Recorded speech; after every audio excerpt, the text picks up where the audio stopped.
So yun guys, naghihintay ako ngayon dito sa lobby ng isang hotel. Bale, may susurveyin ako dito. So waiting lang ako doon sa engineer. So gusto ko ipakita sa inyo yung yung installation ang nakakabit dito na na ceiling mounted na aircon. Kasi before may pinakita ko sa inyong lobby na ang nakakabit ceiling concealed. So nakita niyo before ducted siya. So dito kasi ceiling mounted. Pero kung titingnan niyo, meron din siyang ayun, meron din siyang floor. Sa likod ko yung floor.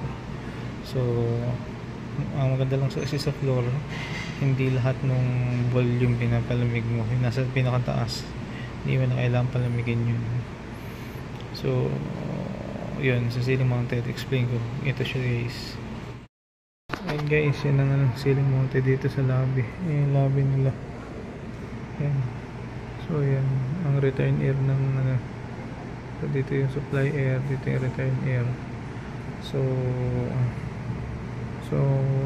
pinapalamig niyan yung buong volume ng ilang ng ceiling mounted, buong volume papalamigin. Unlike yung floor mounted, hanggang dun sa height lang niya.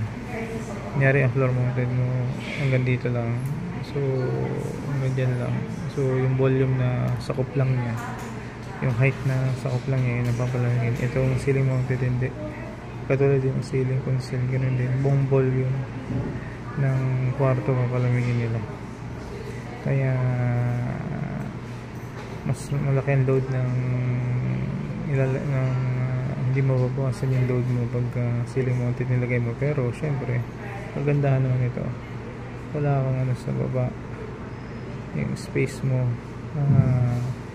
magagamit mo.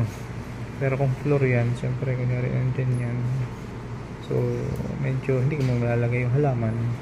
So yun ang disadvantage. So depende. So ano ba